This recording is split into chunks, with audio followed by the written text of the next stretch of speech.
Police পরিচয়ে gate ভেঙে ঢুকে আমাকে সেখান থেকে তুলে নিয়ে যায় এবং তারা গাড়িতে উঠিয়ে আমার চোখে 3-4 স্তরে কাপড় বিশিষ্ট একটি পর্দা লাগিয়ে দেয়, চোখ বেঁধে ফেলে এবং আমার হাতে হ্যান্ডকাপ পরানো হয় এবং আমাকে পরবর্তীতে তারা গাড়ি চালিয়ে একটি বিল্ডিংয়ে নিয়ে একটি রুমে নিয়ে যায় এবং আন্দোলন সম্পর্কিত নানা জিজ্ঞাসাবাদ করে যে আন্দোলন আমরা কেন করছি, এই আন্দোলনের উদ্দেশ্য কী, আমরা কেন কর্মসূচি প্রত্যাহার করছি না।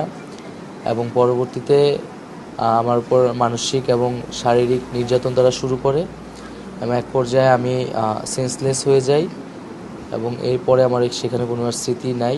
আমি আজ সকালে 4টা থেকে 5টা নাগাদ ভোরে আমি নিজেকে ঢাকার পূর্বাচল এলাকায় নিজেকে খুঁজে পাই, আমার সেন্স আসে সেখানে।